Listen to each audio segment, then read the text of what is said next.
so carefully built up for a century, were about to collapse.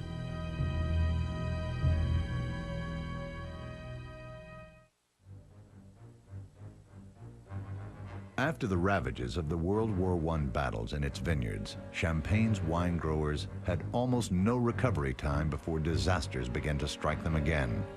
In 1917, Russia had fallen to the Bolshevik communists, wiping out Champagne's biggest export market almost overnight, and leaving behind the Tsar's huge bills. Other markets disappeared in the 1920s when the United States and Scandinavia both introduced prohibition on alcohol. And in the markets still left, the Great Depression cut demand to a trickle. So there was a huge stock of bottle, but the bottle at this time, at this period of time in Champagne, the value of this bottle was nearly zero because nobody wanted to buy this bottle. Times were so bad that the thousands of individual grape growers could not get the big champagne houses to buy their grapes.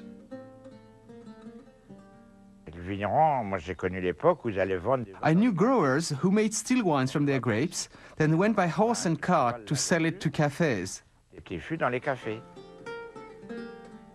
The crisis changed the whole nature of the champagne industry. If growers could not sell their grapes, they would make champagne themselves.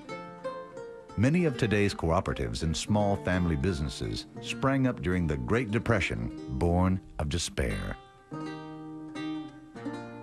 Alors pourquoi il a commencé à vinifier? C'est encore à cause des Américains. Why did my grandfather start making wine? It was thanks to the Americans, precisely because of the Wall Street crash. With the Depression, the big firms did not have any money to buy grapes from the growers, and were offering only 10% of the price they usually paid. So my grandfather kept the grapes and made his own wine. And we continue to use all our vineyards to make our own wine. Today, of the 19,000 small vineyard owners, 5,000 make their own wine. And cooperatives are some of the biggest producers in Champagne. Economic conditions improved by the late 1930s, just in time for Champagne to receive new visitors, Hitler's army. The Germans quickly took control in Champagne and began clearing the cellars, sending 300,000 bottles a week to their armies around Europe. At that rate, Champagne's reserves soon would be all gone. It was a dreadful period, a terrible period for the Champenois, and that could have been the last blow to the industry at that time. To save their industry, champagne growers and makers formed a united front, the Champagne Interprofessional Committee, or CIVC, to negotiate with the invaders. That gave the industry some breathing room. But the committee's director, Robert Jean de Vogüé, was sent to a concentration camp for allegedly obstructing shipments. Champagne's only hope was Allied victory. But as the Allied armies moved toward Champagne, Hitler's troops prepared to dynamite all the cellars before retreating.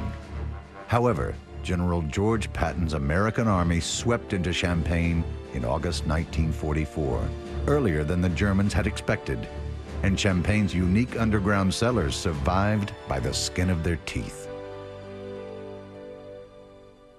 Once Champagne was liberated, the schoolroom in Reims became General Eisenhower's Allied headquarters. From here, the final push to Allied victory was mapped out. And it was to this same room that German commanders were summoned in May of 1945 to sign the surrender ending the war, after which the Western commanders celebrated in predictable fashion. For another Allied commander, champagne was the drink that helped win the war. Sir Winston Churchill drank a bottle of bubbly almost every day of the war. He often said, "In victory we deserve it, in defeat we need it." He was careful to drink champagne in moderation. He used to say, "Champagne teases my brains and does not destroy my intelligence."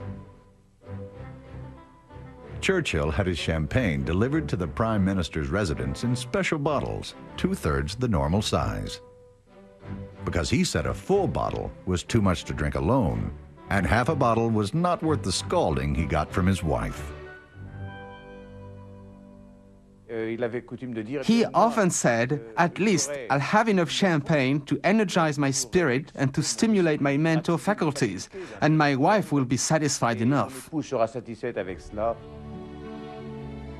Since World War II, champagne has seen an explosion in its international profile and in its sales. In fact, champagne has become a victim of its own success. The name champagne is used by imitators the world over. If you go to another country, say Vietnam, you have those lovely bottles produced by Nitrogen Fertilizer Corporation. I think people are at risk in drinking these. But if they have those bottles, they will consider that the beverage is ugly, and they will be prepared not to buy a single bottle of champagne during their life. Many of the traditions that champagne makers are striving to protect have hardly changed over the centuries. The process is labor-intensive. A bottle of champagne passes through an estimated 300 pairs of hands before reaching the consumer. Unlike many other wine regions, all grapes in Champagne are still picked by hand, without machine harvesters. And although Champagne is a white wine, the grapes used to make it are both white and black.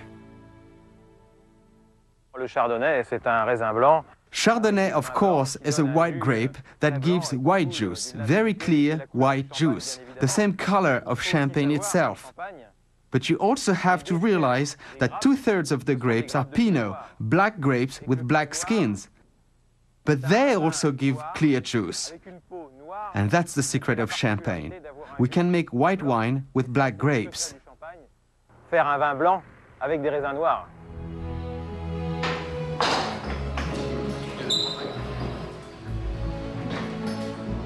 When either black or white grapes are pressed, the clear juice runs out, and the whole process is done as quickly as possible to avoid the juice being stained by the skins.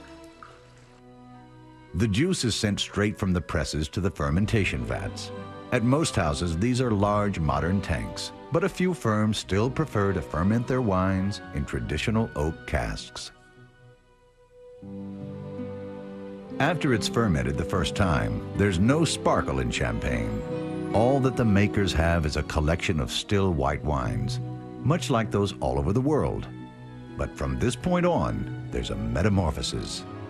Now begins the magical work of turning these unremarkable components into a sparkling masterpiece.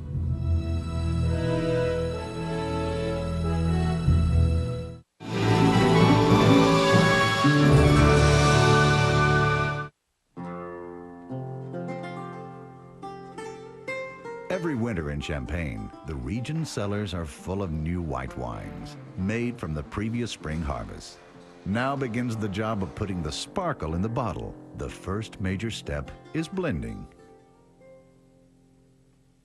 Most wines in the world are made from a single vineyard or estate, but most champagnes are a blend of many wines from the area's 300 different villages. In Champagne's cold northern climate, grapes are not always ripe, so blending good and not so good vintages together gives a continuity of quality.